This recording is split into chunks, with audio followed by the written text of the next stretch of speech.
La Cafetera es un programa de radio que se financia gracias a las aportaciones de los oyentes. Si te gusta el periodismo que defiende y sientes que te acompaña, hazte mecenas y ayúdanos.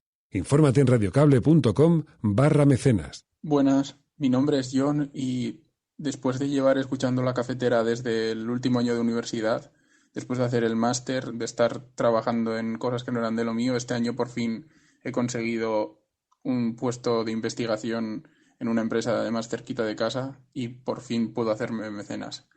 ¡Feliz año! Son las 8:30 de la mañana. Las 7:30 en la Casa Museo de José Saramago, en Tías, Lanzarote. Buenos días, mundo. ¿Quieres un café? ¿Quieres un café? La Cafetera. Dirige Fernando Berlín. En el programa La Cafetera de Radio Cable. En una entrevista en Radio Cable. Durante 20 minutos en Radio Cable y dice todo lo que van a escuchar. Esta mañana en La Cafetera de Radio Cable. Radio Cable, que ha conseguido una auténtica primicia. Ha entrevistado esta mañana y ha conseguido situar esa entrevista y lo que le ha dicho en los titulares. Con María Navarro y Pilar de la Peña.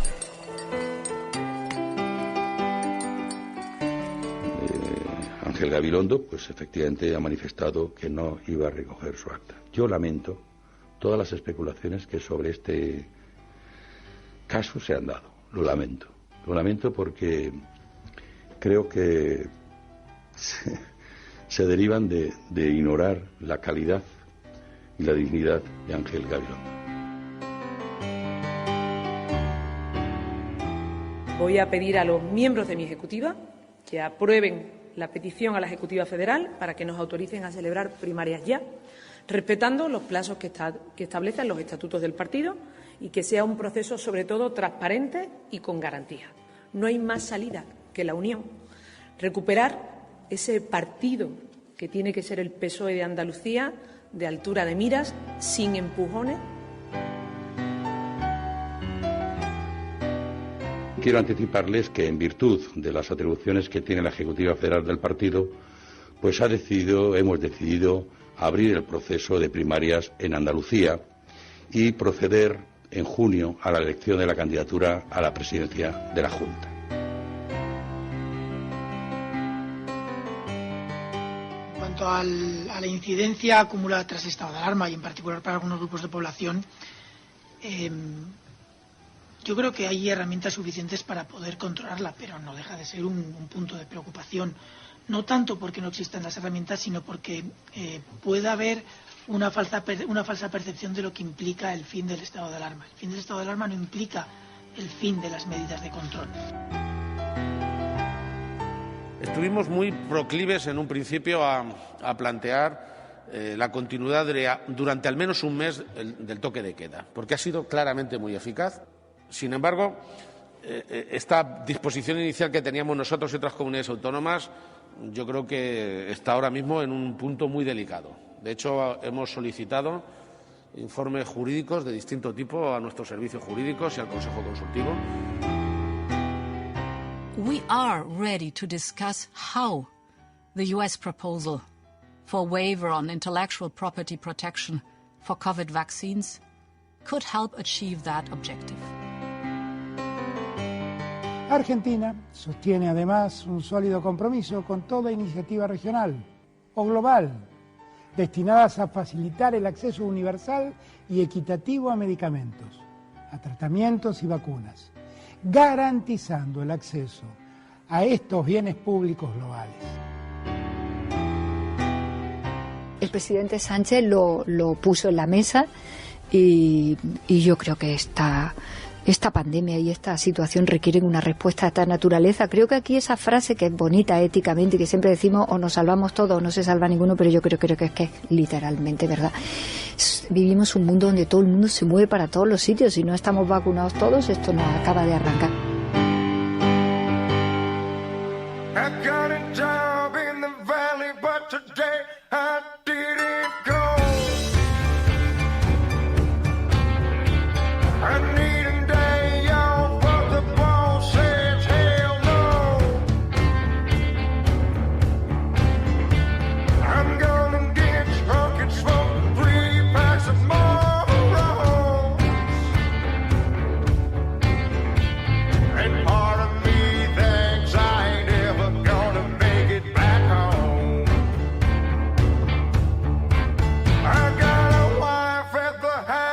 she got no love for me.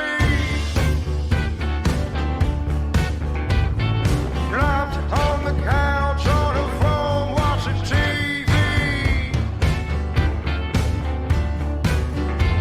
The woman I met. Muy buenos días, bienvenidos, bienvenidas una mañana más aquí a La Cafetera. Hoy es 7 de mayo de 2021 y hoy estamos a 2 días del fin del estado de alarma y aún hay incertidumbre por cuáles serán las restricciones que marcarán las comunidades autónomas para controlar el virus. Y en este contexto, las portadas de hoy en lo que se centran es en el revuelo interno que han provocado los resultados electorales de Madrid dentro del Partido Socialista. De todo esto vamos a hablar, mientras es verdad que también a nivel internacional se está abriendo ese debate sobre si suspender las patentes de la vacuna contra la COVID para que pueda universalizarse la vacuna y pueda llegar a todos los países. Pero como sabéis, aparte del contexto de la actualidad, aquí en La Cafetera cada viernes también hablamos con Pilar de la Peña de ese resumen de prensa internacional. Nos hace ese resumen sobre lo que ha ocurrido a nivel internacional y cómo la prensa global ha hablado de España. En la sección de videojuegos tiraremos un poquito de nostalgia y hablaremos de los videojuegos retro, los que se han acompañado en la juventud. Lo haremos con Alberto Venegas y también con los recuerdos de los y las oyentes. Y con Ana Pastor tocaremos ya el tema del Cuento de la Criada, analizaremos la nueva temporada del Cuento de la Criada y también el biopic de Luis Miguel. Y terminaremos con el relato de Ainhoa Goñi de hoy, que se llama Cicatrices y que lo interpreta la actriz Ana Fernández. De todo esto vamos a hablar a través del hashtag de hoy, que es #LaCafetera estado de aviso. #LaCafetera estado de aviso. Porque con el fin del estado de alarma tiene que llegar un estado de aviso, un estado de advertencia, un estado de responsabilidad.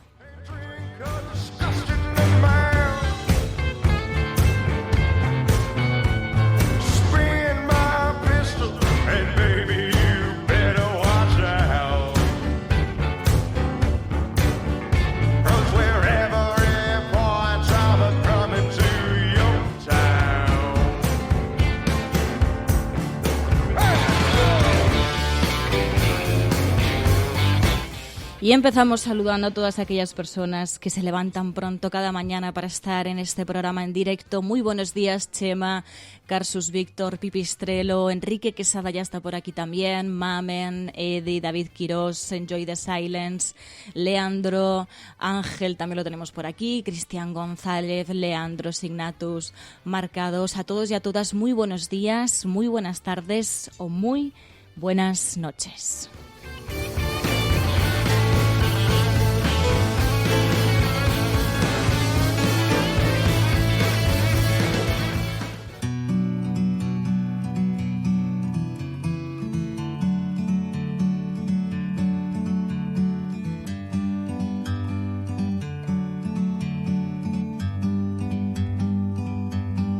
Bird on a tree, I'm just sitting here. I got time, it's clear to see. From up here, the world seems small. We can sit together. It's so beautiful, you and me, we meant to be. Y como decía antes, las portadas se centran en el revuelo que se ha generado a nivel interno en el Partido Socialista después de esos resultados electorales en la Comunidad de Madrid. Ayer dimitió José Manuel Franco. Ángel Gabilondo no recogerá su acta de diputado de la Asamblea de Madrid y además conocíamos también ese ingreso en el hospital por una arritmia. Y en Andalucía el Partido Socialista va a convocar primarias. A esto se suma también el expediente de expulsión que ha abierto el Partido Socialista a Nicolás Redondo, exsecretario general del Partido Socialista de Euskadi, y a Joaquín Leguina por apoyar a Isabel Díaz Ayuso durante la campaña.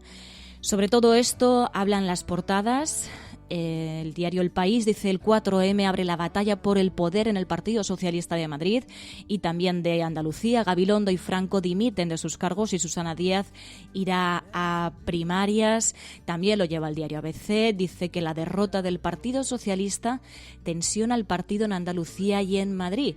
Susana Díaz se enfrentará al candidato de Sánchez en las primarias andaluzas, y hablan también de silencio del presidente ante la dimisión de Franco y la renuncia de Ángel Gabilondo. En el diario El Mundo lo llevan también en portada, llevan muchos titulares sobre la situación del Partido Socialista y titulan: Sánchez admite su fracaso pero no variará el rumbo del gobierno. Hablan de que Susana Díaz precipita el pulso al candidato de Ferraz y también hablan de que el PSOE reconoce el naufragio de su proyecto político en Madrid. Y en otras interpretaciones, en el diario La Razón directamente dicen que Díaz se aferra a la derrota de Sánchez para resistir. Se presentará a las primarias andaluzas pese a los intentos de que se quite de en medio. Ayer muchas declaraciones, entre ellas la de José Luis Ábalos, hablando de que Ángel Gabilondo ha manifestado que no va a recoger su acta para la Asamblea de Madrid. Ángel Gabilondo, pues efectivamente ha manifestado que no iba a recoger su acta. Yo lamento todas las especulaciones que sobre este caso se han dado. Lo lamento porque creo que se derivan de ignorar la calidad y la dignidad de Ángel Gabilondo. Si alguien tenía claro lo que tenía que hacer, era el mismo. Lo ha tenido claro siempre. Ángel Gabilondo asumió la candidatura en un momento muy complicado, en el año 15. La asumió. Estamos muy agradecidos a que en ese momento lo asumiera. Lo volvió a asumir en el 19. Ganó las elecciones. No se le dejó gobernar. Ciudadanos se equivocó, lo ha pagado, apoyó a quien ahora mismo los ha desalojado. Sometimes you need to go. Take a step back to see the truth around you. From a distance you can tell.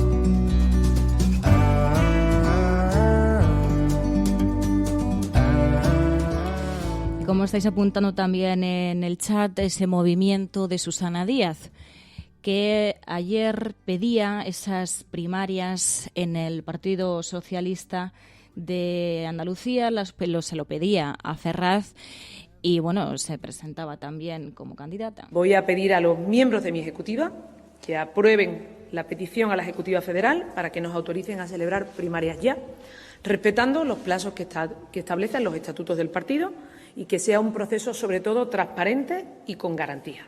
Espero que esta propuesta sea apoyada unánimemente por todos los miembros de la dirección regional para alejarnos de las diferencias y buscar entre todos la mejor solución. No hay más salida que la unión. Recuperar ese partido que tiene que ser el PSOE de Andalucía, de altura de miras, sin empujones, que los empujones nunca llevan a nada bueno.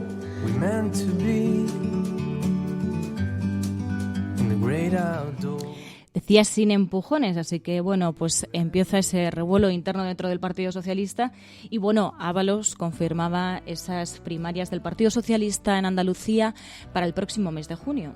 Quiero anticiparles que en virtud de las atribuciones que tiene la Ejecutiva Federal del partido, pues hemos decidido abrir el proceso de primarias en Andalucía y proceder en junio a la elección de la candidatura a la presidencia de la Junta. See the truth around you. From a distance you can tell.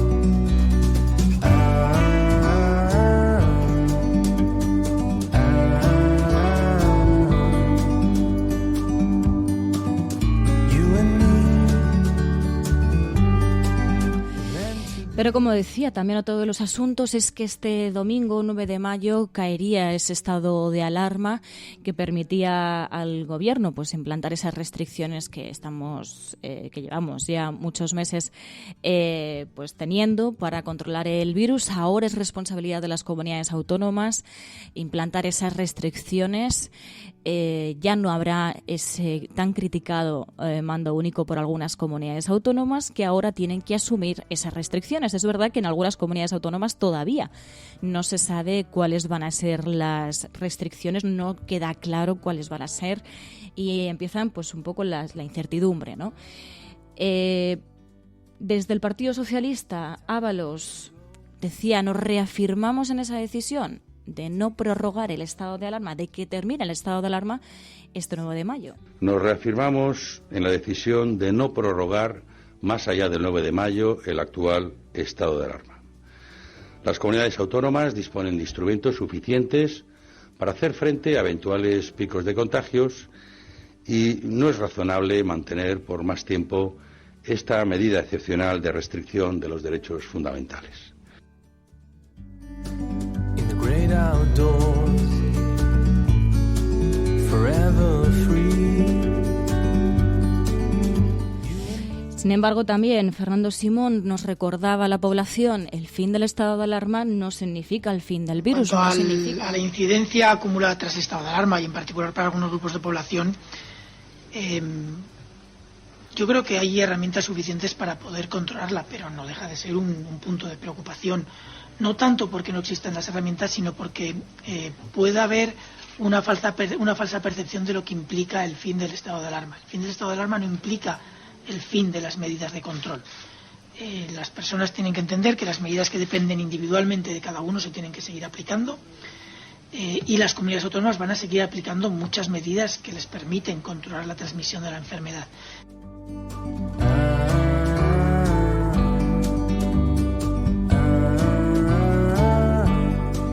Sin embargo, como decía, ya algunas comunidades autónomas se han pronunciado sobre este asunto y Paje dejaba en el aire el tema del toque de queda porque veía dificultades jurídicas. Estuvimos muy proclives en un principio a plantear la continuidad durante al menos un mes del toque de queda, porque ha sido claramente muy eficaz.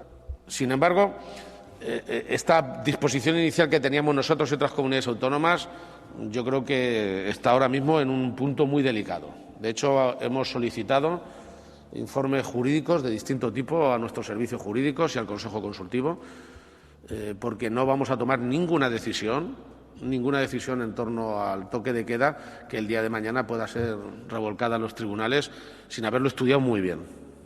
De manera que vamos a estudiarlo a fondo. Entre hoy y el sábado, con toda seguridad, tomaremos una decisión. Hoy por hoy, ya les adelanto que es bastante difícil que se pueda mantener el toque de queda. Esto en Castilla-La Mancha, y en Castilla y León ya sí que van anunciando cuáles van a ser las próximas medidas, las próximas restricciones. Pero para que la población lo entienda, básicamente se mantiene el número de incidencia de 150 para mantener los cierres en el interior de la hostelería. El horario se amplía a las 12 de la noche para la restauración, mientras estemos en nivel de alerta 3 o 4. Será posteriormente a la 1 cuando se baje a nivel de alerta 2 y horario normal ya a partir de la alerta 1. Esto decían desde Castilla y León. ¿Y cuál es el ritmo que llevamos mientras de vacunación? Sin ir más lejos, en los últimos 3 días, desde el lunes hasta el miércoles, se han administrado 1.300.000 dosis, lo que nos coloca, en este caso, como el cuarto país europeo con un mayor ritmo de vacunación en los últimos 7 días. Y un dato que para nosotros es muy importante, que es el relativo a las personas mayores de 60 años, donde el 81,3% cuenta ya con al menos una dosis administrada.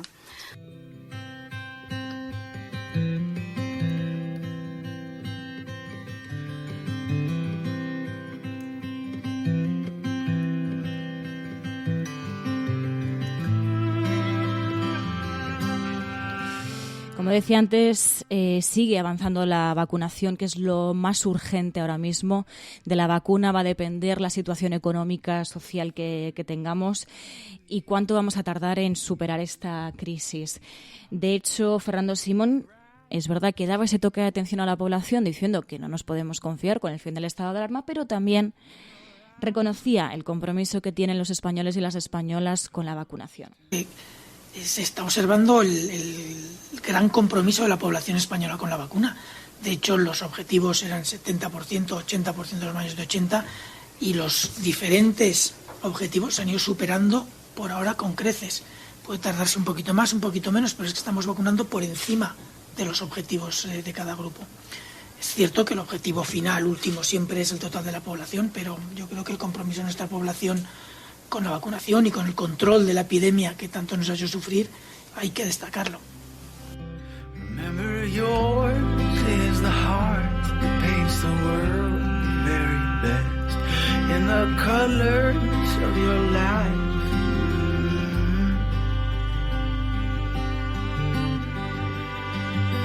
So be kind, have courage, treat yourself with dignity. Walk tall, speak sweetly, be brave enough to lead. Y al revuelo del Partido Socialista después de las elecciones en Madrid, al ritmo de vacunación también, al fin del estado de alarma, a estos acontecimientos también se suma el que decía al principio del programa, que a nivel internacional ya se empieza a debatir en serio sobre la suspensión de las patentes de la vacuna para pues universalizarla, para que pueda llegar a todos los países por igual. Desde Bruselas, Ursula von der Leyen, la presidenta de la Comisión Europea, le preguntaban por esta suspensión de patentes con la que estaría a favor Estados Unidos. Y ella decía que la Unión Europea sí está dispuesta a discutirlo. We are ready to discuss how the US proposal for waiver on intellectual property protection for COVID vaccines could help achieve that objective.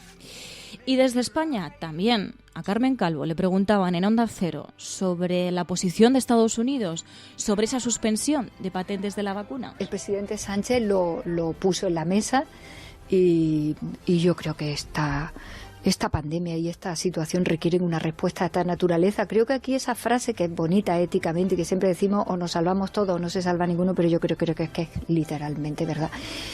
Vivimos un mundo donde todo el mundo se mueve para todos los sitios. Si no estamos vacunados todos, esto nos acaba de arrancar. Y creo que Biden, el presidente Biden, le ha venido muy bien al mundo. El otro día hizo un gran discurso donde dijo algo que a mí me llenó de mucha esperanza cívica y política, cuando dijo que es el momento en el que la economía, las políticas económicas tienen que sostener la democracia.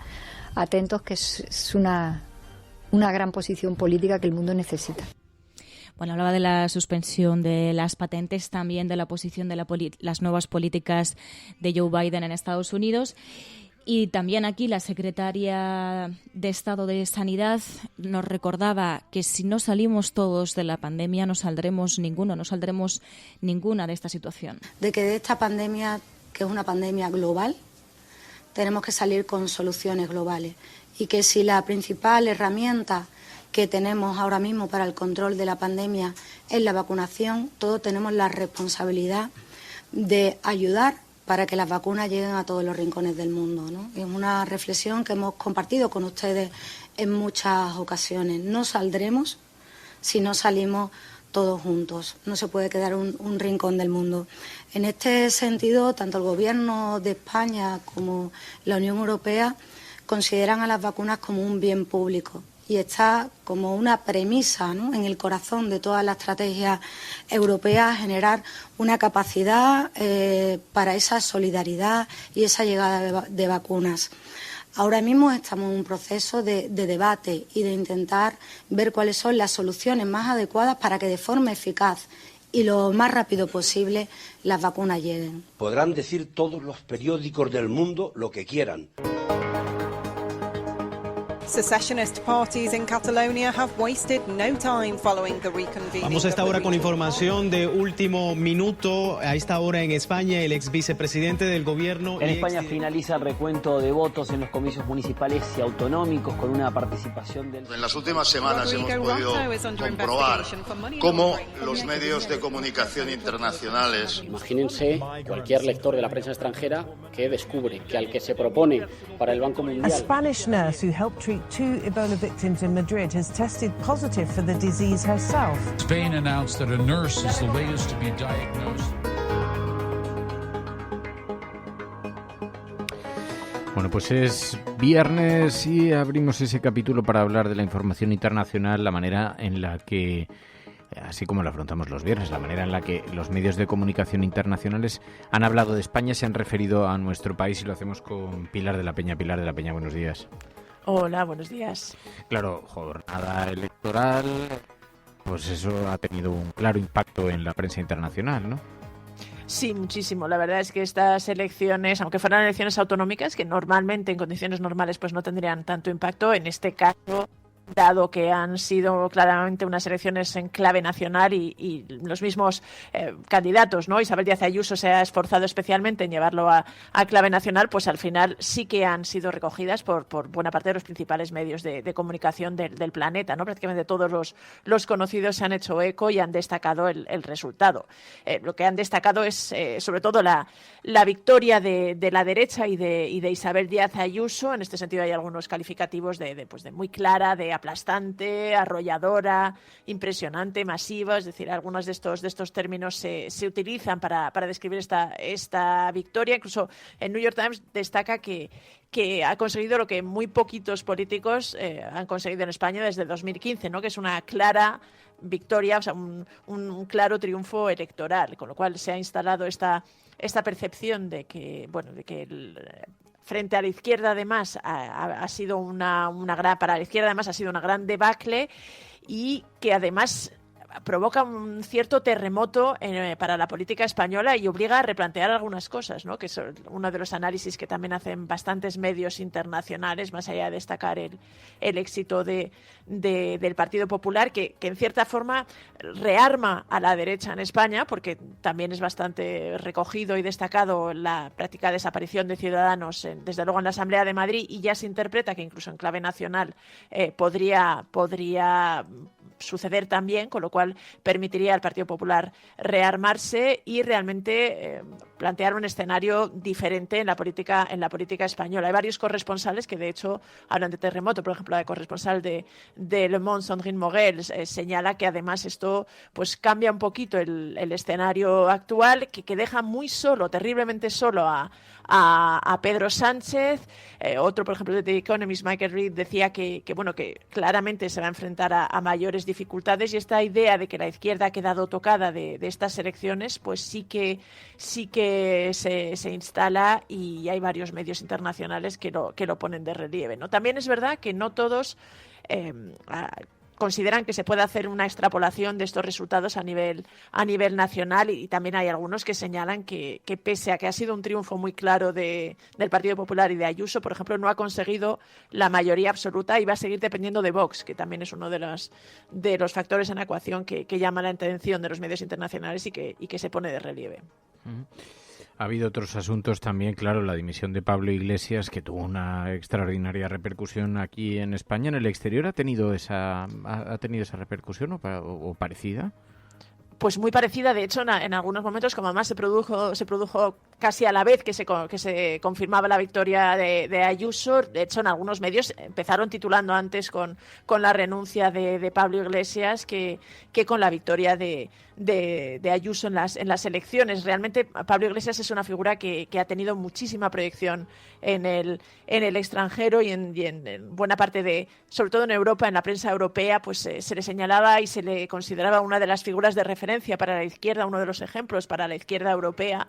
Y casualmente, el fin de semana pasado, el domingo pasado, salió publicada en el Corriere della Sera, el diario italiano, una entrevista con Pablo Iglesias en el que ya indicaba pues o insinuaba una posibilidad de salir, ¿no? Hablaba en concreto de cómo su papel era ahora apoyar a Yolanda Díaz, y en este sentido pues quizá no haya sido una sorpresa, y varios medios internacionales lo han destacado, pero sí que puedes encontrar referencias al adiós de Pablo Iglesias también en muchísimos de los grandes medios de todo el planeta, y muchos destacan precisamente su legado. También me ha llamado la atención, varios corresponsales pues mostraban su respeto a Pablo Iglesias, desde James Badcock, el de la BBC y de Telegraph, a Graham Keeley, en fin, hay varios que aseguraban o Sam Jones, el de The Guardian, que destacaban que realmente esta idea de que Pablo Iglesias había cambiado la política en España era acertada, y que su adiós supone también pues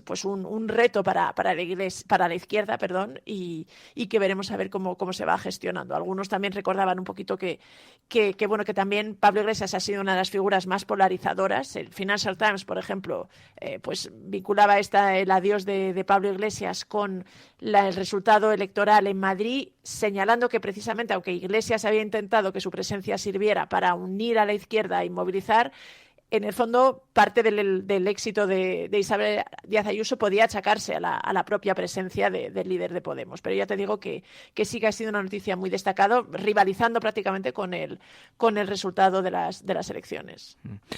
Además, claro, el COVID, la batalla contra el COVID ha sido el epicentro del debate político en estos días, pero el modelo de gestión de este país en la lucha contra el COVID, hay una revista belga que asegura que España se ha convertido en un modelo para ellos, también para Bélgica.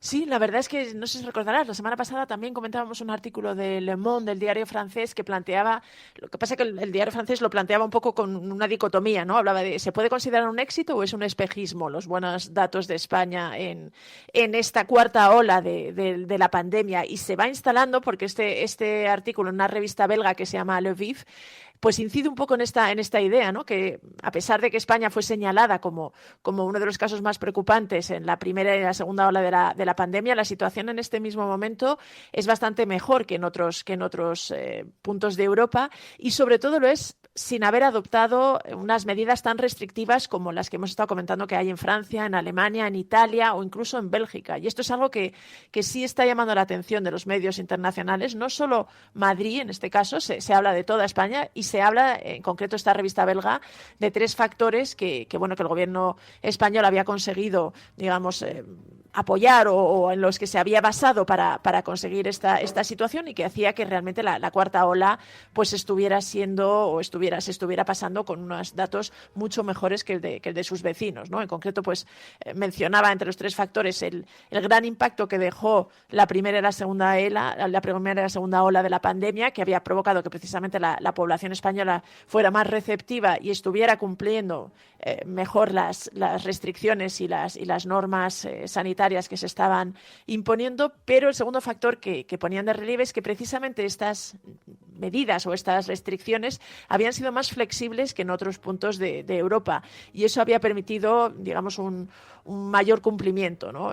Ponía, por ejemplo, de relieve, pues además, que el clima en España estaba ayudando y que la costumbre de reunirse en terrazas de los bares pues también estaba facilitando que los españoles pudieran hacer su vida siguiendo estas restricciones. Y finalmente, el tercer factor que sigue instalándose, a pesar de lo que algunos comentan aquí en España, es lo que se considera un éxito de España en la campaña de vacunación, ¿no? Por ejemplo, este semanario belga decía que en España ya hay el 10% de la población que ha sido completamente inmunizado, frente al 7% en Bélgica, y que esto también está permitiendo que la percepción de que en España realmente la lucha contra la COVID-19 pues esté yendo mejor que en otros puntos de Europa, y esté incluso siendo puesto como modelo en Bélgica. Hemos visto además que Paris Match destaca en un reportaje un asunto, aquí a mí honestamente me ha pasado bastante desapercibido, pero dice que España le ha declarado la guerra a los narcos.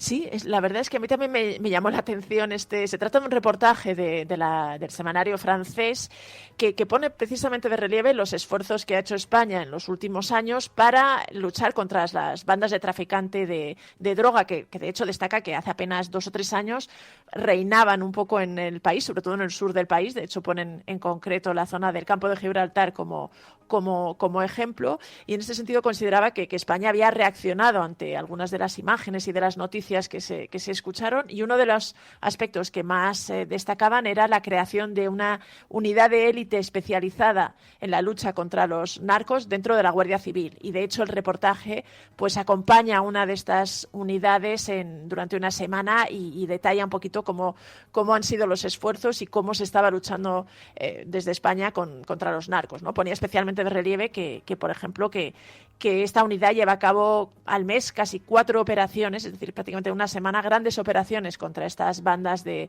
narcotraficantes, y que además, aparte de intentar dirigirse contra la reducción o contra la incautación de mercancías, estaban también siendo muy activos contra la parte y la estructura de estas bandas de narcotraficante para digamos, blanquear el dinero y digamos, intentar introducirlo en la economía. De hecho, consideraban que este era el talón de Aquiles de los narcotraficantes, y que la unidad de la Guardia Civil pues estaba teniendo bastante éxito en este campo, y lo que estaba intentando evitar es que las bandas se transformaran en una mafia como había sucedido en Italia, y pudiera volver a convertirse la situación, sobre todo, ya te digo, en estas zonas de Andalucía, pues en algo así como vivibles, pero sí que lo ponía de relieve. Oye, otro asunto también que, bueno, no está entre los temas de actualidad, evidentemente, pero ha sido llamativo en Voice of America. Recogían que España planea recuperar a los bisontes para luchar contra el cambio climático. Sí, solo el titular ya es bastante llamativo, ¿no? Que realmente que esto se esté dando.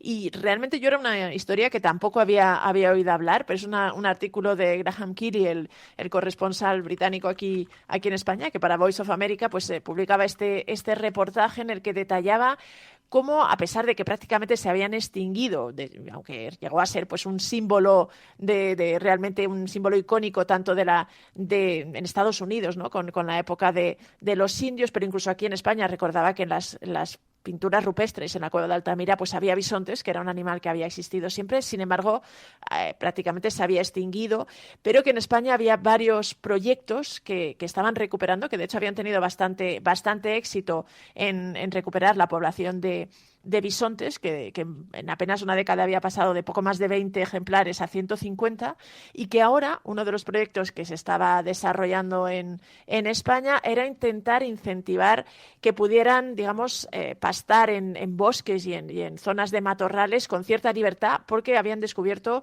que eran pues una especie de desbrozadoras naturales y mucho más económicas que lo que costaría, por ejemplo, el limpiar terrenos de forma pues con personal humano, ¿no? Explicaba que en la lucha contra el cambio climático uno de los aspectos que más preocupa son los incendios que se están provocando por el aumento de las temperaturas, y digamos también en España por el problema de la despoblación de zonas rurales y la reducción de rebaños, y en este sentido pues algunos de los ecologistas y de los responsables de los proyectos de recuperación del bisonte pues abogaban por aprovechar la capacidad que tienen estos animales para regenerar los ecosistemas, para precisamente pues favorecer que pudieran pastar de forma más autónoma y más libre, y de esta manera pues contribuir a reducir la posibilidad de incendios y de paso reducir uno de estos efectos colaterales del cambio climático. Es un animal al que estamos tan poco acostumbrados que resulta llamativo verlo, pero en efecto hay proyectos en León, hay proyectos además cerca de Madrid, también hay algunas fincas que están criando bisontes, en fin. Bueno, Pilar de la Peña, gracias. Cuídate. Muchas gracias a vosotros.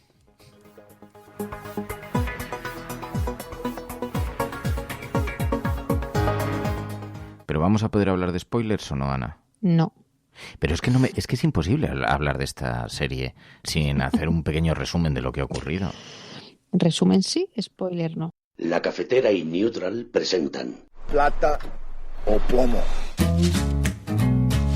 El mundo en series. En el Juego de Tronos, o ganas o mueres. Con Fernando Merlín y Ana Pastor. ¿Sabes dónde estás? Es una radio pirata.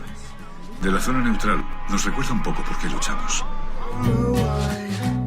La noche es oscura y alberga horrores. La noche es oscura y alberga horrores. Nada cambia de golpe. Si estuvieras en una bañera que se calienta poco a poco, morirías hervida sin darte cuenta. Plata o plomo, el mundo mirado a través de las series de televisión, de las películas, de los documentales con Ana Pastor, Neutral. Ana Pastor, muy buenos días. Buenos días. Es que es exijo difícil. Exijo mi derecho a no ser censurada y si no, diré a toda España que me ha censurado. No, pues lo que pasa es que el botón de la censura lo tengo yo aquí. Entonces aquí ejerzo el omnipoder. No, claro, porque tú exiges el poder de la censura porque quieres meterme el otro tema. Claro. Madre Ahora de hablamos del cuento de la criada, que como sabes ha estado en Plata o Plomo varias veces porque ambos somos muy fans y La Resistencia, Mayday, son muy fans también.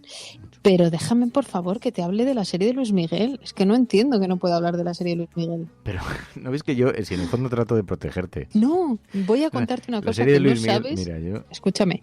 A ver, pero explícalo. Nosotros nos Exacto. intercambiamos mensajes. Oye, esta semana ¿de qué podemos hablar y tal? Me dice, de Luis Miguel. Digo, pero vamos a ver, Ana Pastor, o sea, de Luis Miguel, la serie de Luis Miguel. Que sí que está muy bien la serie. Son muchas copias vendidas para tener 13 años, oye. Todavía tengo 12. ¡Ah, caray! Tiene 12 todavía, ¿eh? Bueno, ¿qué vas a hacer con tanto dinero? ¿Tú qué estás pensando? ¿Qué? Uy, muchas cosas. Bueno, le compré una casa bien bonita a mi mamá y me gustaría comprarme un carro, un descapotable, como el de mi papá. Pues ahí lo tienen. Un coche descapotable, te lo mereces eso y mucho más. Sigue soñando porque estoy seguro que vas a llegar muy lejos, Miki, porque tienes muchísimo talento. Es un placer tenerlos aquí. Mira, voy a contarte. Es verdad que para mí es fácil que esté bien la serie porque soy fan de Luis Miguel. ¿Qué le vamos a hacer? Igual que me gusta la canción de Que vas de Rosendo dedicada a su hijo, pues oye, me gusta Luis Miguel. Así es la vida. Transparencia. Bueno, Netflix hace una serie que produce el propio Luis Miguel, por lo tanto se entiende que ha pilotado su propia historia, en la que, además de ver al mito musical y su repertorio, hay una historia brutal.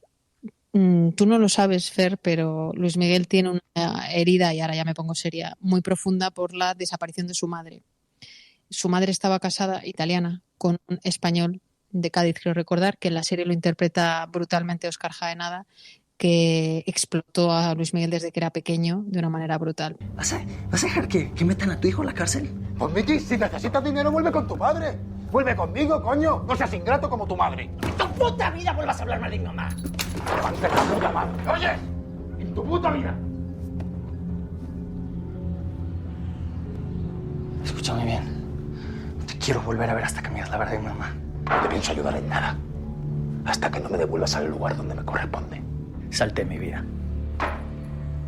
Bueno, por resumir la historia, la madre de Luis Miguel desaparece cuando él es bastante joven, tiene otros 2 hermanos pequeños y lo que dice la serie es que el padre, además de maltratarla durante muchos años, la mata. Que si no es por mí, ¿dónde estáis en el pueblito ese italiano de mierda? Sí. Haciendo vestiditos para poder comer. ¿Qué? Prefiero eso que vivir encerrada aquí mientras tú y tus putas viajan por el mundo con mi hijo. Cuidado con lo que deseas que se cumple, ¿eh? ¿Y qué? Ya no tengo nada que perder. Solo me da pena ver en lo que te convertiste. Ya, ¿qué vas a hacer? ¿Vas a dejarme? He tardado, ¿no crees? Me dejas y te mato. Eso cuenta la serie, cosa que siempre se especuló, pero nadie se atrevió a decirlo, ¿no? Y en la serie aparece el caso de violencia de género y cómo termina. Incluso Luis Miguel llegó a contratar al Mossad para averiguar qué había pasado con la madre. Y ese supuesto asesinato por violencia de género, lo digo porque nunca se ha demostrado en los tribunales, ocurre en Torrelodones, en Madrid, donde la pareja vivía mientras Luis Miguel ya se había hecho muy famoso. Wow. Esa es una historia muy potente de la serie. ¿Y muestran las Luego, pruebas que dijo el Mossad? Porque si llegó a contratar al Mossad. Muestra las pruebas porque, claro, lanzar una... A lo mejor es la tesis que él siempre ha defendido y que no lo sé, no sé cómo funciona esto ni... No, él idea, públicamente pero... nunca ha hablado de este tema así pero durante toda su vida. La serie, ¿no? Sí, además durante toda su vida en las entrevistas. Una cosa interesante de una serie que es un biopic es que luego buscas las entrevistas en YouTube y aparecen también, ¿no? Era un tema recurrente que a él le tenía torturadísimo, la desaparición de la madre, pero nunca se había llegado tan lejos a afirmar de esa manera, aunque, insisto, se había acercado más o menos. Lo que sí que aparece en la serie es la reunión de Luis Miguel con una persona del Mossad que le dice exactamente dónde cree que está enterrada y es en el chalet de Torrelodones donde vivían el padre y la madre. O sea, vamos, se asegura claramente. Lo que no sabemos es cuánto hay ahí de verdad o de versión solo de Luis Miguel, pero me parece que se ha dado un paso muy importante a través de la ficción de algo con lo que se había especulado muchas veces. Bueno, quizá, a ver, yo también confieso mi ignorancia, que tampoco es un tipo al que yo haya seguido en su trayectoria artística. No te voy a engañar, pero lo reconozco como un fenómeno también de masas, ¿no? Y que evidentemente pues tiene mucho impacto, pero no sé, está en un Sí, bueno, esta es la historia seria para convencerte. Luego hay mucho de el mito, como te decía, musical, su éxito por un lado superficial con las mujeres y por otra parte su incapacidad realmente para tener una relación por esta otra historia en paralelo, su relación con la familia, la relación con la fama, bueno, en fin. Que a mí la serie me gusta mucho, que Diego Boneta se ha convertido, el actor que le interpreta, se ha convertido también en una super leyenda ya, sobre todo en México, y que a mí me ha gustado, pero no hablemos de Luis Miguel. Vale, pero entonces, bueno, tenemos que... Es una serie en todo caso, bueno, que también está... Oye, porque yo te había dicho el documental de Héroes del Silencio, que está todo el mundo diciéndomelo. Lo que pasa es que todavía no lo he visto, pero yo he sido muy fan de Héroes del Silencio en mis veranos de juventud en Aragón. Hombre, claro. Han acabado fatal, ¿no? Yo no he visto el docu aún, tengo ganas de verlo, pero leí el otro día uno de los artículos que acabaron fatal, ¿no? Entre ellos. Bueno, eso dicen, no lo sé, yo es que me quedé en las canciones. Pero lo que sí que te voy a decir... Veamos el documental y luego ya podemos hacer el comentario. Entonces, bueno, pero que es verdad que este no es un documental, el de Luis Miguel, es una serie... pero medio ficcionada, pero no ficcionada. Es una biopic, o sea, es con actores y todo esto, ¿no? Es ficción. Lo que pasa es que como está producida por él y digamos que ha supervisado, me imagino, los guiones y el contenido, luego es verdad que hay un montón de documentales, como sabes que soy muy fan de todo tipo de documentales, me he visto el de Coldplay, por supuesto aquí hemos comentado ya, y si no habrá que hacerlo, el de Britney Spears que me ha dejado tocadísima también, bueno, un montón el de Selena Gómez, el de Justin Bieber, los he visto todos últimamente, la verdad, en los últimos meses.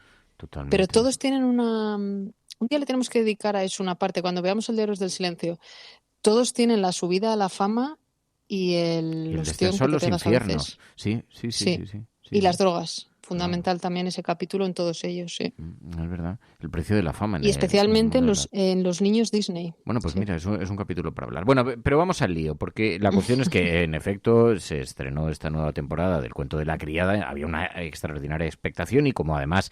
pues hay un caldo de cultivo y un contexto social, una gran preocupación. El ascenso de la extrema derecha, ¿hacia dónde podemos ir a parar? ¿De dónde va esto? ¡Qué terrible! Los derechos de las mujeres, ¿cómo se confronta la sociedad? Pues la distopía. El Cuento de la Criada, tú ya has empezado a verla. Sí, yo los domingos que acabo tardísimo de trabajar, a las 12 o la 1, cuando llego no me puedo dormir muchas veces y o bien me pongo Luis Miguel, que sube en el capítulo el domingo de madrugada, que creo que es mejor opción que ponerse el Cuento de la Criada, que espero normalmente al lunes, porque HBO lanzó los 3 primeros capítulos de la nueva temporada del Cuento de la Criada, pero luego uno a la semana. Entonces nos tiene ahí a los fans del Cuento de la Criada, sí. Lo suelo dejar, como digo, para los lunes, pero yo ya me he visto todos los que han colgado, por lo menos hasta hoy. Y bueno, es más que nunca la resistencia, más que nunca June, súper peleona, con ganas de no solo de salvar a gente, sino de destruir Gilead y a los que han hecho daño. Y la verdad es que es súper intensa y muy cruda. Te diría que es de las más crudas de las temporadas que hay. Señora Osborn, si volviera a Gilead, ¿sería susceptible de ser torturada? ¿Peligraría su vida? ¿O estaría en riesgo de sufrir un trato cruel y castigado? Wow. ¿Y cómo vamos a hacer, sin hacer spoilers, cómo vamos a hacer un pequeño resumen? Porque, oye, que todavía hay gente... A ver, yo no la he visto completa. Yo empecé a verla y la verdad, te voy a decir, es de los escenarios que más difícil me costó enfrentar en una serie de televisión. No soy capaz de... Fíjate que he visto hasta documentales reales sobre la maldad humana que es capaz de llegar, pero la manera en la que queda expresado esto, la violencia que se ejerce, la violencia psicológica, física, me resultó imposible de digerir, imposible, y tuve que dejar de verla. Aguanté una temporada y la segunda, pues un poco a saltos, he visto algunos trozos, pero no he sido capaz. Y si encima la tercera ya me dices que está la cosa... Esta, que es la cuarta, si no recuerdo mal, para mí es la más dura. Y yo soy muy fan de la serie, como sabes, a mí como tú dices, que me gusta sufrir en las series. Bueno, yo creo que sin hacer spoilers sí que podemos contar que Jung consigue sacar, ella y el resto de las criadas, 86 niños en un avión hasta Canadá. La imagen para mí es súper impactante y me pasa algo que seguramente te ha pasado a ti en las partes que has visto, es que todo el rato, lógicamente, buscas la imagen de ficción en la realidad, y los 86 niños del avión a Canadá son para mí los cientos de niños montados en pateras y en pues un montón de lugares donde los refugiados se están moviendo continuamente. Y esto es diferente porque Gilead lo que hace es proteger mucho a los niños, pero se los roba a las mujeres, que es algo que ha ocurrido, como sabemos, en España, el robo de niños durante un tiempo, ¿no? En el pasado. Así que todo el rato me trae también y me angustia un poco. No somos libres. Has destruido mi vida, a mi familia, a mis amigos, a mi país y a mi hija. Te digo que es muy dura porque uno de los capítulos tiene una historia de un señor muy mayor al que han casado con una niña, no sé qué edad tiene, pero representa a una niña, y es un matrimonio pactado, como tantos que siguen ocurriendo en el mundo, aunque es algo muy lejano, y es muy cruda esa historia también, aunque no deja de ser, ¿no?, un reflejo de una realidad todavía. Durísimo. Bueno, pues el cuento de la criada que ha estrenado esta nueva temporada, yo me la apunto, aunque ya te digo, me cuesta. Si me vas avanzando semejantes escenarios, no sé si seré capaz, pero trataré de verlo. Ana Pastor. Ponte Luis Miguel, Fer. Ponte Luis Miguel. Acabaré viéndola. Oye, y te yo si quieres te canto algo, me las sé todas. No, debo velar. ¿Sabes? Que ya se me ocurre... Todavía eres amigo mío. Claro, debo velar por guardar un poquito de algo de tu reputación. Ana Pastor, gracias. Un abrazo. Plata o plomo. El mundo en series. En el Juego de Tronos, o ganas o mueres. Con Fernando Merlín y Ana Pastor. ¿Sabes dónde estás? Es una radio pirata. Hola, cafetera. Videojuegos retro. Es un tema que, si os digo la verdad, me apasiona mogollón. Recuerdo aquellas partidas cuando era pequeño jugando a la Mega Drive, la Game Boy, las consolas de Nintendo. ¡Qué tiempos! Eran los inicios de los videojuegos y resultaba impensable que este entretenimiento llegara tan lejos como ha llegado. Es alucinante ver hasta dónde hemos llegado con este entretenimiento. En los 90 nació la famosa guerra de consolas. Sega empezó una campaña durísima de marketing contra Nintendo y, mientras tanto, otras compañías intentaban rivalizar por los salones arcade. Poco a poco, el PC fue consiguiendo un segmento de mercado con aventuras más adultas y más realistas. Y hoy en día hay mogollón de gente, mogollón de comunidad dedicada a recuperar y rejugar estos videojuegos. Incluso a traer algunos que no vieron la luz en nuestro país, que eran japoneses, etcétera. Gente que los traduce, gente que cuida un poco el legado de estos juegos para que no caigan en el olvido. En YouTube hay mogollón de contenido. Podéis ver auténticos expertos en el tema, canales que van sobre historia de los videojuegos, incluso ya se venden libros y guías sobre este tipo de juegos retro. Es un mundo que a mí personalmente me encanta. Tal es así que sigo jugando estos clásicos muy a menudo hoy en día. Juegos para todas las edades, juegos que tienen un encanto especial y que seguro que a más de uno os trae buenos recuerdos. Un abrazo, cafetera. Peggy 18.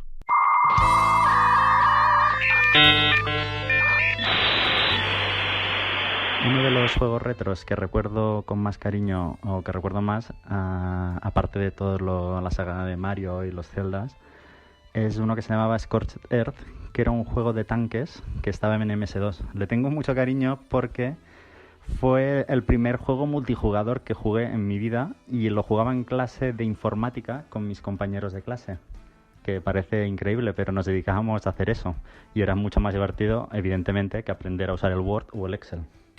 Estaba yo esta semana muy perdido. Alberto, te voy a confesar, no sabía muy bien qué temas, cómo podía afrontar la sección de videojuegos, pero ha sido poner, vamos a hablar de videojuegos retro, de la nostalgia del videojuego, poner un tuit y ha empezado la gente que si yo jugaba al Tetris, que si yo jugaba a los Sims, hay un lío.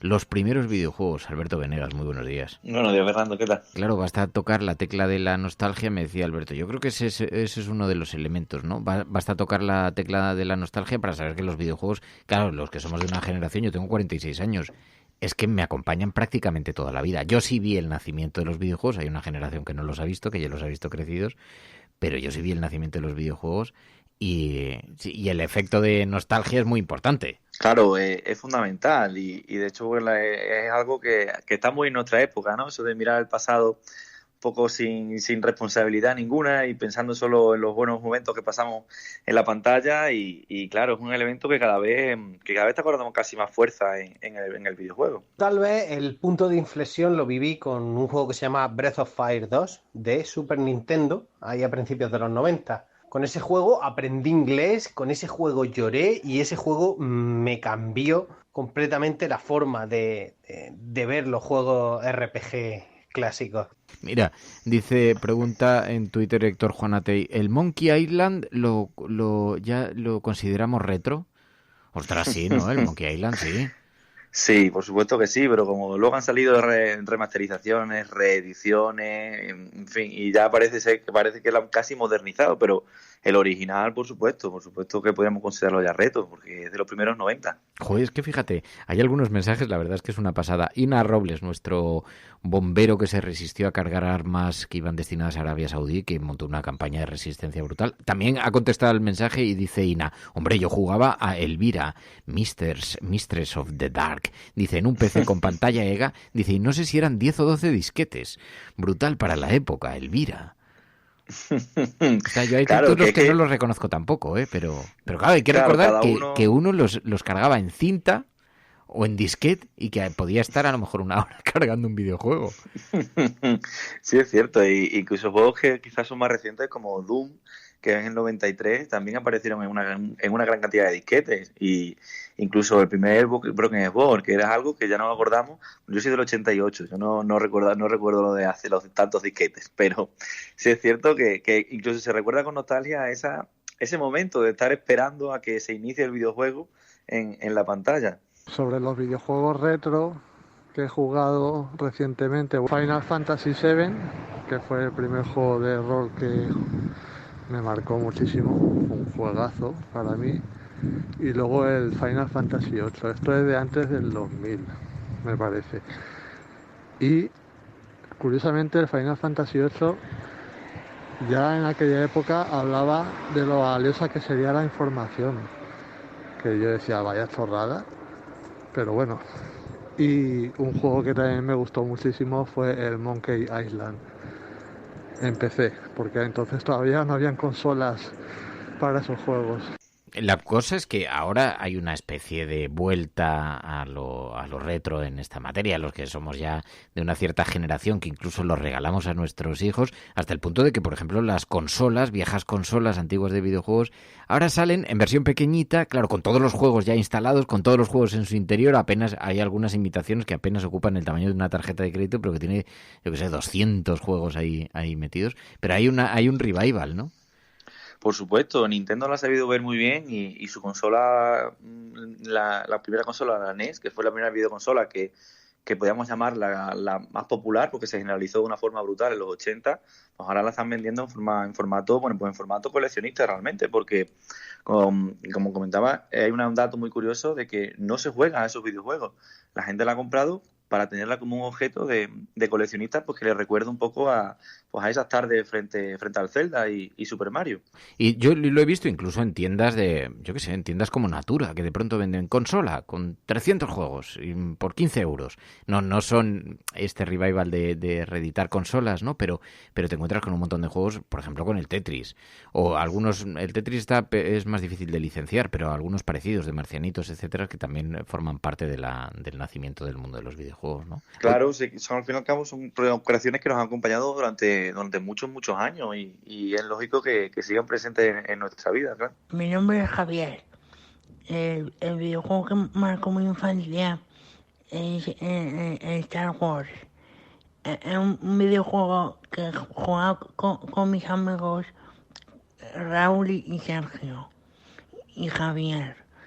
Y marcó mi infancia porque siempre que volvíamos del colegio jugamos al videojuego hasta por la noche. Os escucho desde hace mucho tiempo y soy parte de la resistencia. Buenos días, cafeteros y cafeteras. Yo recuerdo en los tiernos años de infancia que mis 2 hermanos y yo juntamos todos nuestros ahorros para comprarnos una Master System. Y aquello fue la revolución para nosotros, para nuestra familia. Fue como un mundo nuevo. Jugábamos al Sonic, pero hubo uno que era muy, muy entrañable, aunque era muy primitivo, que era Alex Kidd, que era una especie de príncipe simiesco que pegaba puñetazos a las piedras y a los malos tenía un puño más grande que su propia cabeza.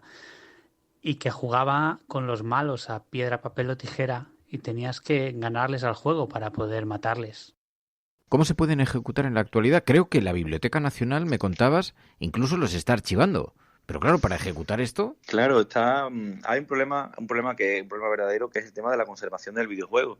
Hay una gran parte de los primeros videojuegos de los años 70-80 que se han perdido irremediablemente porque no se han conservado en ninguna plataforma, incluso han llegado a perder el código del juego, se ha perdido, con lo cual ya no se puede reproducir, y es un peligro al que nos encontramos también, porque al año aparecen 6.000 videojuegos al año. Entonces, es lógico que haya ese problema de conservación. Entonces, instituciones como, por ejemplo, la Biblioteca Nacional de España ha empezado un proyecto para archivar, conservar los videojuegos que se desarrollan en España. Y han empezado hace muy poco y tienen ya en su página web una noticia y un enlace con diferentes tipos, pero no, como bien dice, no se pueden ejecutar. La persona que sienta un poco de nostalgia de querer jugar a esos juegos que jugaba de pequeño tiene que ir a la página Archive.org, y en esa página sí que se encuentran unos listados enormes de videojuegos antiguos que se pueden jugar con emuladores en el navegador o en cualquier otro aparato. No es lo mismo, porque también es verdad que la nostalgia es también la sensación del joystick, de la consola, de la televisión, los emuladores, pero no tienen esa sensación, pero permiten jugar a videojuegos que jugábamos cuando éramos pequeños en cualquier ordenador. Ostras, yo jugaba al Winter Games, me acaba de venir el título, fíjate, me ha flotado el Winter Games, que además lo jugaba con un joystick que era muy poco sensible, claro, en aquella época, imagínate. Claro. Mira, a ver, bueno, igual tú los reconoces todos, pero yo, por ejemplo, Marta nos dice el Galaga, que yo soy más vieja que un vos, que dice el Galaga. Yo el Galaga no sé ni cuál es, no tengo ni idea. Es más antiguo que yo ese juego, pero, sí, ¿no? Pero sí que lo conozco porque fue un juego importante a nivel histórico, porque consiguió una gran cantidad de ventas y en su día fue un gran éxito. De ventas, ¿no? Fue una especie de a continuación de los Space Invaders, los famosos Space Invaders. Me quedo con la saga de los Gabriel Knight, en concreto con el primero, que es Sin of the Fathers. Son una saga de videojuegos de aventuras gráficas de la compañía Sierra, que están creados por una desarrolladora que es una clásica del mundo del desarrollo de videojuegos y de aventuras gráficas, que es Jane Jensen, una de las 2 cabezas de Sierra, de la compañía de videojuegos. Esta saga de videojuegos están protagonizadas por Gabriel, que es el dueño de una librería en Nueva Orleans, que por su trayectoria familiar se ve de repente lanzado a investigar una serie de sucesos relacionados con lo sobrenatural, con la brujería y todo ese tema que a la gente le gusta tanto y está tan de moda. Lo que pasa que estamos hablando de algo de hace 30 años. Artesana de Ideas nos dice el Prince of Persia este ya me suena algo más reciente, no mucho más, pero algo más reciente, ¿no? Sí, desde los años 90, ya mediados 90. Los Lemmings no tengo ni idea cuál era, los Lemmings. Los Lemmings son un juego también muy, muy conocido en su día, Tenías que guiar una tropa de no sé cómo decirlo, quizás gnomos verdes pequeñitos, wow, para escapar de la fase de las distintas pantallas sin que murieran, y tenías que colaborar entre ellos para poder ir escapando. Y era un juego muy curioso porque era precisamente de puzzles, de cómo organizo yo a los muñequitos para poder escapar de cada una de las pantallas. Era un juego muy curioso porque no era un juego violento, era un juego de puzzles, de lógica, que triunfó y tuvo una fama muy importante en su día. Hola, Resistencia. A ver, yo recuerdo de chiquitilla estoy hablando de que estaba vivo mi abuelo y murió en el 83, o sea, chiquitilla, jugar a un juego que creo recordar que se llamaba Gálaga o algo por el estilo, que era de matar marcianitos, el típico juego de marcianitos de toda la vida, que me daba mi abuelo 100 pesetas y me iba yo a una sala que había cerca de un parque y me pasaba yo las tardes y conseguí ser el número 1 del ranking, poco tiempo, pero ahí estuvo la Marta. Los juegos de ahora ya no me gustan tanto. Eso se los dejo para mi hijo, que es un viciado absoluto. El Fallout, dice Anakin Skywalker. Ese es uno de mis favoritos. Sobre todo Fallout 2, porque permitía cosas muy vanguardistas en su día, que también también entendemos muchas veces los videojuegos clásicos o retro como más simples. Pero, por ejemplo, Fallout 2, si a tu personaje le ponías un 1 de inteligencia, no sabía hablar y no podías hablar en todo el juego. Solo emitir gruñidos o emitir frases, pues con esa. Y tiene un trasfondo político y sociológico muy, muy, muy fuerte. Es un videojuego que fue muy vanguardista en su día, en su momento. Buenos días, cafetera. En mi caso voy a hacer una pequeña trampa que va a ser recomendaros un título que simula ser retro. Y en este caso es Cuphead. Y que homenajea de forma perfecta no solo a los títulos clásicos como por ejemplo los Mega Man, con sus fases de plataformas de scroll lateral en 2D, es decir, de movimiento de izquierda a derecha, con partes de plataformas en las que te puedes mover y en la que tienes que estar esquivando los enemigos, sino que también podemos ver un estilo artístico y sonoro que representa muy bien los dibujos animados de inicios del siglo XX. Por ejemplo, podemos encontrar referencias a Tom y Jerry o El pájaro loco. Eso sí, el núcleo central del videojuego son los enfrentamientos contra jefes finales. Así que estamos hablando de un juego tremendamente difícil donde si estás quieto, estás muerto. Un saludo. Wow. Bueno, yo era del Livingstone. Yo el juego que más de Opera Soft, el juego que más me vició, que además lo terminé, que fue que yo no dedicaba tanto tiempo. Tenía unos cuantos juegos, pero no muchísimos, pero tenía algunos. Y el Livingstone lo terminé, que eso sí lo he vuelto a rejugar, no con la misma pericia, claro, pero lo he vuelto a rejugar a través de emuladores en el navegador, ¿no? Porque yo tenía un Commodore 64, pero... Pues todo un logro, ¿eh? Que llegaras a superar ese juego. Además porque... es que estos juegos tenían pantallas imposibles, que caías y una vez caías tenías que volver a empezar desde el principio. No era como ahora que puedes ir continuando y repites y tal. Había momentos en el Livingstone, llegando ya al final, que caías en un pozo sin fondo y ya empezabas a caer y ya nunca podías retomar la partida. Era terrible. Claro, es que esos juegos suplían un poco su duración, porque al fin y al cabo, si jugásemos esos juegos de principio al final de manera continua, sin ninguna muerte, serían muy breves. Con lo cual lo añadían esa dificultad para que pudieses estar más tiempo jugando. Y luego también no tenemos que olvidar que muchos de estos videojuegos también eran arcades para máquinas, con lo cual mientras más difícil, más monedas en la máquina. Claro.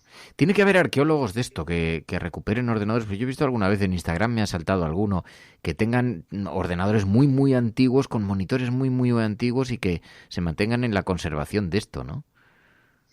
Sí, hay toda una escena de homebrew o videojuegos con sistemas hechos en casa y con gente que se dedica exclusivamente a los videojuegos retro. Hay en las ferias de videojuegos siempre hay puestos de videojuegos retro, y luego también es cierto que hay una especulación muy fuerte con objetos que quizás no son tan frecuentes, como por ejemplo algunos cartuchos dorados de Zelda para NES, que ahora pueden costar un dinero muy alto porque son objetos de coleccionistas. Entonces el videojuego retro tiene detrás una escena muy fuerte. Fíjate si hay fuerte, que todavía hay estudios de desarrollo que están creando videojuegos para esas máquinas. A día de hoy. ¿Te puedes creer que yo intenté guardar mi Commodore 64, lo llevé a la casa del pueblo y en una de las limpiezas lo tiraron? Y siempre me lo han negado, dicen, nunca lo hemos tirado, no, tal, pero vamos, desapareció y estaba allí. Y tengo una rabia porque me encantaría tenerlo, no sé, en la pared colgado o alguna cosa así, ahí en mi Commodore 64, qué pena. Pero... Sí, yo tengo la Atari 2600 de mi hermano mayor también guardada así. Wow. Oye, en Berlín hay un museo del videojuego. Sí, hay un museo del videojuego que está haciendo una labor muy fuerte de divulgación, de conservación del videojuego, sobre todo de la historia del videojuego. Y tienen también una especie de colección de Hall of Fame o Sala de la Fama del videojuego, en el que cada cierto tiempo añaden videojuegos que fueron claves en la construcción del medio. que quizás no sean juegos que sean muy conocidos, pero fueron muy importantes para, bueno, pues para ir creando un poco la formación de lo que hoy entendemos por videojuegos, y es algo que se está reproduciendo en muchos lugares, gracias a que el videojuego está teniendo cada vez más presencia institucional. Por ejemplo, ayer el Festival de Cine de Tribeca anunció también un festival de videojuegos de Tribeca. Wow. Entonces, esto poco a poco pues nos está viendo que el videojuego se está adentrando en las instituciones, y han aparecido como museos como este de Berlín, que tienen cosas muy curiosas. Por ejemplo, la guía del museo la puedes comprar en formato cinta para ordenadores antiguos o para por ejemplo, tienen actividades e iniciativas muy, muy interesantes. Brutal. Claro, estos videojuegos son los antecedentes de los videojuegos modernos, pero algunos han mejorado, han cambiado evidentemente, algunos no tienen que ver, pero por ejemplo, videojuegos del oeste. Me decía antes Alberto, dice, ¿sigues jugando al Red Dead Redemption? Es que lo he vuelto a empezar, Alberto, estarías muy orgulloso de mí. Lo he vuelto a empezar y a retransmitirlo porque hemos cambiado de ordenador aquí en el estudio y Alex nos ha confeccionado un ordenador que podemos hacer despegar a la Estación Espacial Internacional, y entonces nos hemos instalado aquí el Red otra vez. ¿Qué es lo que ocurre? Que empezando desde el principio digo, bueno, pues vamos a retransmitirlo, así lo vuelvo a vivir. Y había un antecedente, hubo un primer videojuego del oeste de los años 70. Claro, en 1971 apareció un videojuego que es Oregon Trail, que fue un videojuego muy, muy famoso y muy conocido porque fue uno de los primeros juegos que venían con las primeras consolas. Sobre todo, bueno, por la Magnum Odyssey creo que no, pero con la siguiente sí. Y fue un videojuego en Estados Unidos, supuso un antes y un después, y de hecho incluso hay unas pantallas que se han convertido en un meme. Y es un videojuego que, si lo buscamos en imágenes, es muy sencillo. Es un videojuego de texto en el que una serie de colonos van de la costa este de Estados Unidos a la costa oeste, y por el camino, bueno, pues tienen que ir haciendo lo típico que se hacía en las películas del oeste de los años 40, 50, que es ir, pues, en este caso no se ve tan explícitamente la eliminación de los indios, pero evidentemente forma parte del juego. Y igual que a la vez también que realmente se apropian del terreno y que se quedan con todo el terreno como si allí no viviera nadie. Entonces es una visión del oeste que ya se ha ido modificando con el tiempo, y claro, pues Red Dead Redemption 2, aunque también tiene sus problemas, pero ya no tiene nada que ver con esa representación del oeste. Entonces han ido cambiando. Claro, el videojuego ya tiene su edad, ya no podemos decir que es un medio joven o un medio nuevo, porque desde el año 71 que nace este juego de forma educativa, y creo que es en el 78 cuando se comercializa el 78, que si no recuerdo mal, pues claro, ya ha habido una evolución manifiesta, tanto en gráficos, en audiovisual, como también en mensajes, representaciones y en temas. Claro, cambia hasta la estructura argumental, la retórica del propio videojuego se adapta a la cultura contemporánea, ¿no? Y a la manera que tenemos de mirar también la conquista del salvaje oeste. Es brutal. Por supuesto. Es brutal. Pues Alberto Venegas, es un placer, siempre es un gustazo hablar contigo. Te agradezco muchísimo que nos hayas ayudado en este repaso a los videojuegos revival, en la nostalgia del videojuego. Gracias, Alberto, un abrazo. A ti, Fernando, hasta luego.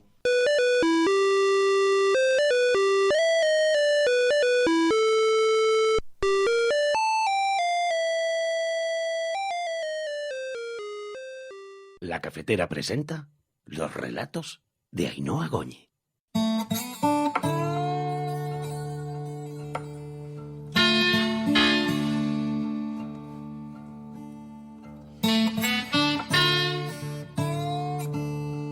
Viernes de cuento, los viernes de relato con las historias que los oyentes de La Cafetera nos hacen llegar y que Ainhoa Goñi transforma en relatos literarios. Ainhoa Goñi, muy buenos días.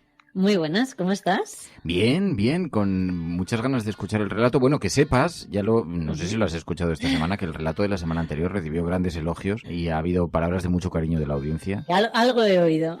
Sí, pues había consenso. Y esta semana, bueno, estoy convencido de que también va a gustar mucho a los oyentes. ¿Cuál es la historia que llega cuál es el mensaje que llega en la botella marítima?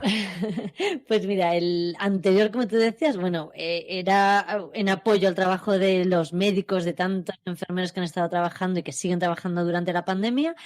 Y en este caso es para un tipo de personas que a mí siempre me ha parecido muy especial, que es gente que decide donar, que se convierte en donante, ya sea en vida o que decide ser donante y que cuando fallezca puedan retirar sus órganos.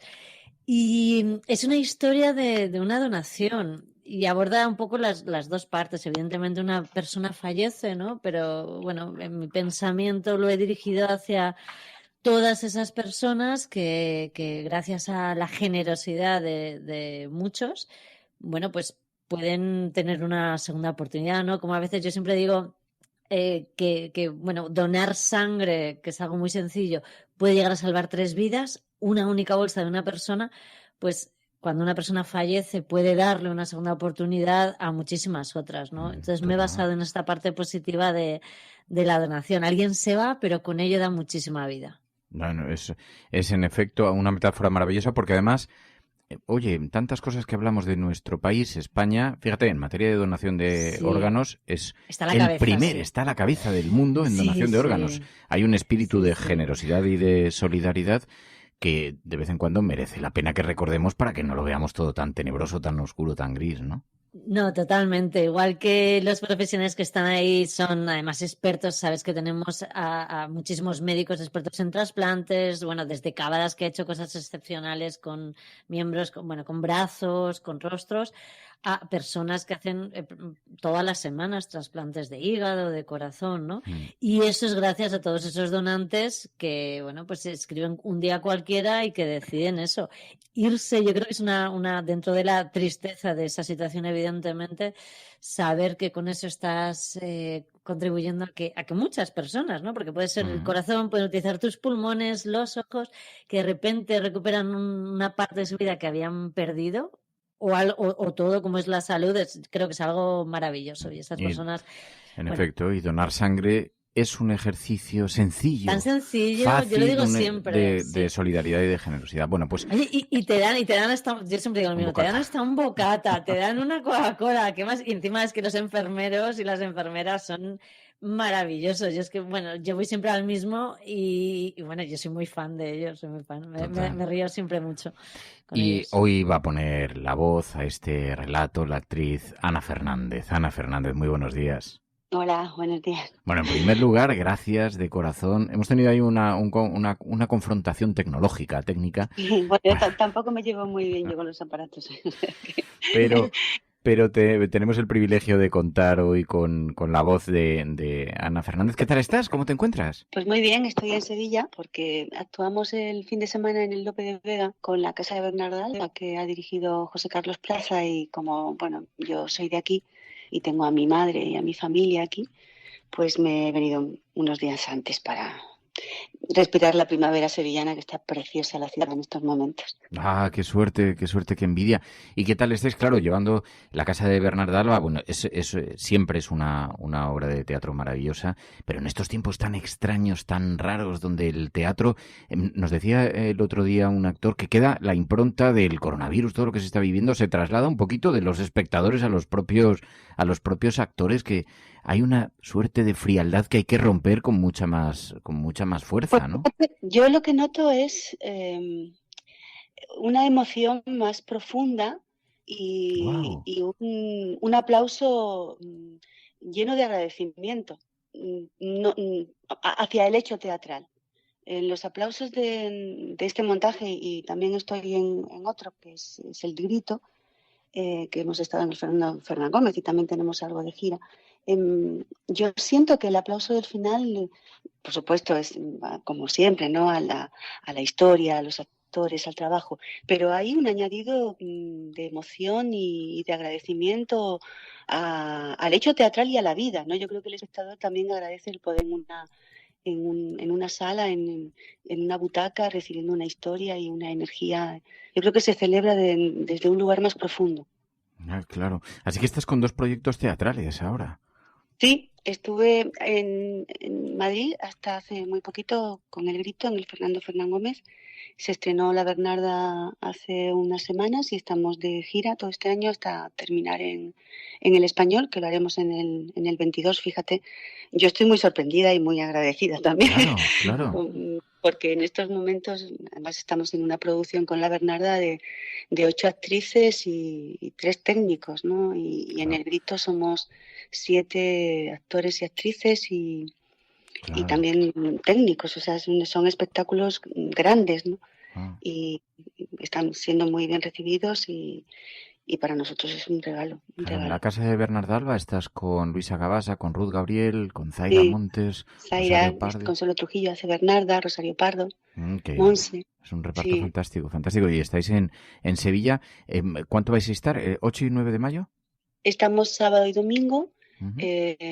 Mañana tenemos que ensayar y eso, pero bueno, las funciones sábado y domingo. Y luego nos vamos a Zaragoza, que estaremos 5 días. Y luego tenemos Huelva, tenemos Granada, tenemos muchas ciudades. Así, afortunadamente, sí vamos a estar todo el año girando.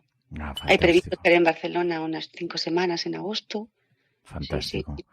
Y con El Grito también estaré donde en Alicante, que se estrenó la Bernarda, vuelvo con El Grito. También está Murcia, está Vigo. O sea, Qué bien. hay varias. Jo, Sí, pues qué estoy muy suerte contenta, y sí. qué privilegio además en este momento que tan difícil para el teatro, para la cultura. Absolutamente. Qué Sí, sí, sí. privilegio, qué suerte. Es una suerte y un riesgo que acometen los productores, ¿no? Que a mí me parece admirable, porque en este caso no son espectáculos pequeños. Claro. Muy bien, y Lorca está vivo, te puedo asegurar que la Bernarda está funcionando. Yo la hice cuando era muy pequeña todavía, y hice de Adela, la hice 2 veces y las 2 veces me tocó Adela. Y me sorprende la reacción del público, porque, claro, yo la tengo en el recuerdo y se me aviva el recuerdo y decir, pero aquí también se sonreía, pero aquí, porque es un dramón, como todo el mundo sabe, ¿no? Pero tiene unos momentos que el público se ríe. Ah, fíjate. Redescubrir esos momentos, ¿cómo es? Los silencios densos en determinadas partes de la obra, unido a esa sonrisa de cosas, decir, pero ¿cómo se pueden reír de esto? Pues igual que hace años que estaba ahí escondido en el recuerdo, y luego la emoción, y es una obra que gusta mucho, yo creo que es un engranaje tan perfecto el que consiguió Lorca con esta Bernarda Alba que sigue funcionando y sigue estando de actualidad. Absolutamente, absolutamente. Tristemente por otro lado, pero sí. Pues ella es Ana Fernández. Ana, de verdad, muchísimas gracias por prestarte a este ratito con nosotros. Y yo quiero darle enhorabuena a Ainhoa porque me ha gustado mucho su historia. Yo soy donante de sangre. Igual que yo, sí. Bueno, pues me alegro mucho que te haya gustado y que le pongas voz y bueno, seguro además que con este relato animamos a muchos a que se apunten a ser donantes de sangre, de médula, de todo lo que se les ocurra. Sí. Yo de médula estoy pensándolo seriamente, a ver si todavía puede. La verdad es que hay mucha información en internet, está muy bien. Y bueno, tiene algunas cosillas y tal, pero es verdad que vale la pena porque la verdad es que es dificilísimo muchas veces encontrar donantes dentro de la familia, sí, así que bueno, pues cuantas más personas haya, mejor. Y cuando tienes casos cercanos, ¿no? que se han podido resolver y que han tenido un final feliz gracias a eso, es conmovedor, sobre todo, bueno, yo hablo de niños, ¿no? Y es tremendo. La importancia, sí. Me da tanta pena que no se haga más, ¿no? Que no haya más. ¿Y qué título lleva el relato, Ainhoa? Se llama Cicatrices. Cicatrices. Y ya sabes que yo además veo las cicatrices a mí me gustan mucho por la historia que cuentan, ¿no? Y por la historia de supervivencia. Así que Cicatrices, pero ya sabemos que en positivo. Cicatrices con Ana Fernández. Gracias, Ainhoa. A vosotras.